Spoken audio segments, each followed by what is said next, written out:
Oh, hey campers! Welcome back. Today is Sculpture Day. I'm super excited. This project is really open-ended, but it does require a little bit of adult help. So, unlike yesterday, I would ask that you remind your parents or whoever you're home with that you might need a little bit of help turning on the oven. They should be the one to do that dangerous piece. The rest of this is going to be up to you. So let's get started.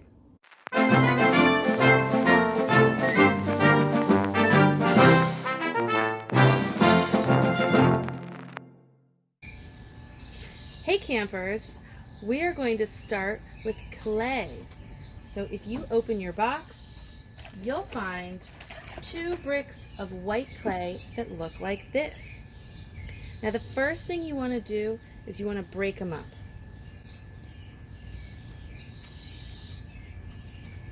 If you're working with these inside, they might feel a little stiff.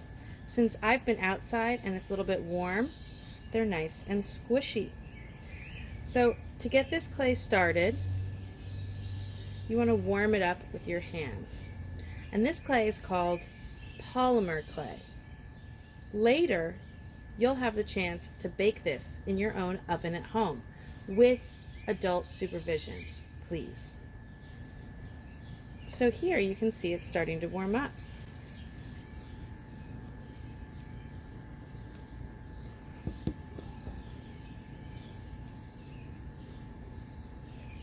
There you go.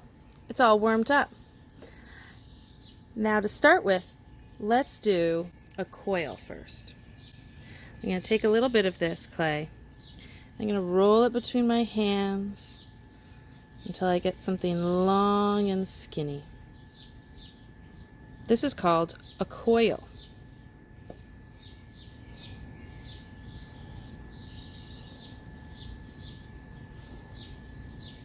Try making a coil yourself. The next thing I want you guys to try is rolling a perfect sphere or a ball.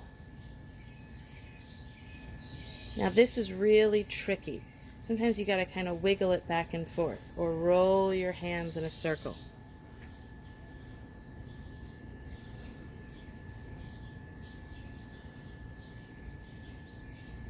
Great! Why don't you try making a ball yourself? The next thing we're going to try and do is make a perfect cube. Now I'll start by smushing it between my fingers like this and patting it on each side until I get a nice little square.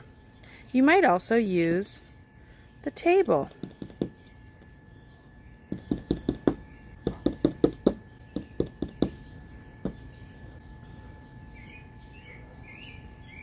Great. Why don't you try making a cube too? Now I'm going to ask that you think of all the things that you could make with just this coil, this sphere, and this cube. Okay, boys and girls, I just want to quickly show you 3 artists, specifically sculptors. So sculpture is a kind of work that you can see from all around, right? So here, let's take a look at some artists that I really like. This is Augusta Savage, and her artwork falls into the time period, the Harlem Renaissance. She went to school in New York. She also studied in Paris. Then on the right-hand side, you can see that's a harp made out of singing people. So it looks like an instrument, but it's also a sculpture of people. Some of her other work included busts of kids. So these kids might be a little bit younger than you. The girl on the right looks very young, almost like a baby, right? And the boy on the left, he looks more like an elementary or middle school aged kid.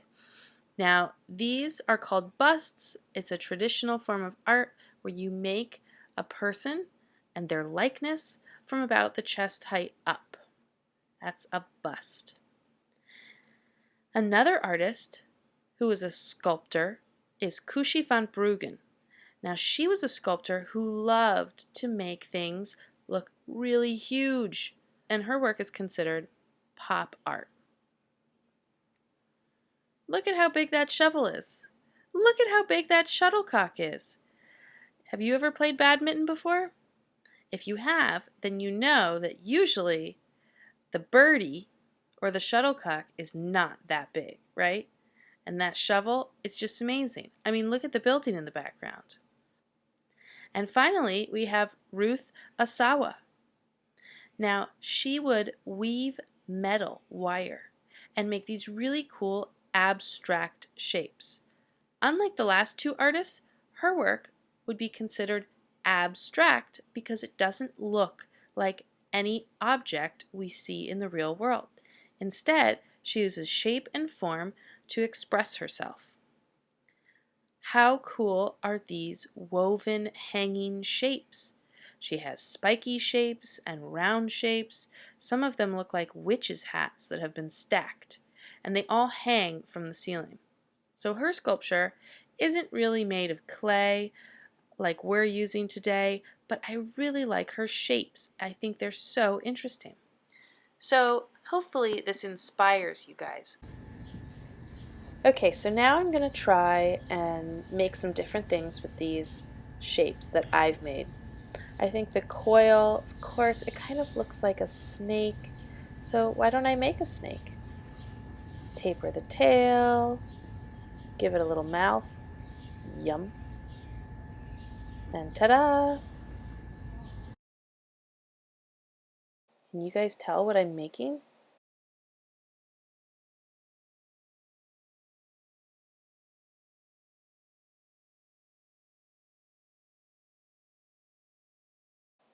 That's right, it's a robot. Using only 2 spheres, some coils, and cubes. Maybe you want to turn this into a village of little fairies. I know I used to do that. You could also use some of your paper to draw a map and add mountains or little cars or something that looks like a scene. You could even make tiny little pieces of food. Hamburgers, or, since it's getting warm out, ice cream. Now it's time for you guys to explore with the clay on your own. It's also a good time to ask an adult to preheat the oven for you. This clay here takes about 15 minutes for every ½ inch to bake. That means you'll probably end up only baking it for 15 minutes. Now, it comes out a little bit burnt. It's okay, because what you're going to do is you are going to paint it using all of your color mixing skills. 15 minutes later. Now that I've baked these, they're ready to be painted.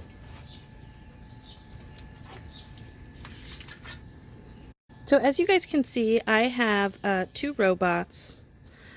One's having a piece of cake, the other is having an ice cream, and this one is a little snake that's come to join the party. So now I'm going to paint these guys.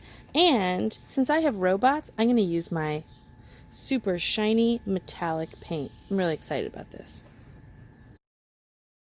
So the first guy I'm going to paint is my snake. Now I want him to be green. Do you guys remember how to make green?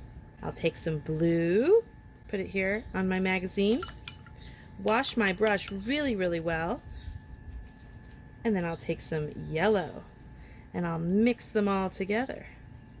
Ooh, that's a very nice green. And so now I can paint my snake.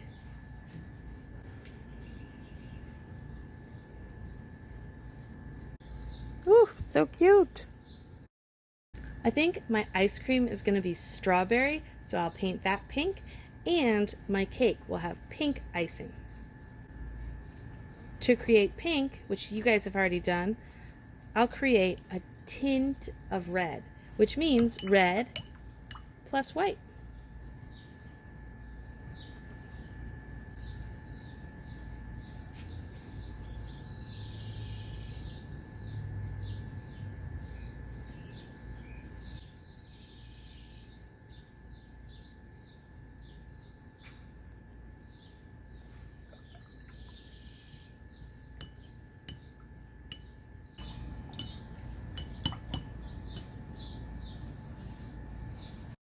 Okay, we did it. Now it's time to clean up.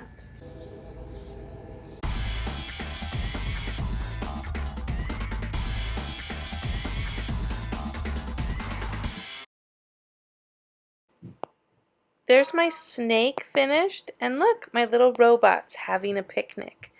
I'm so interested to see what you guys decide to make. Great work! I can't wait to see what you come up with when I see you all tomorrow.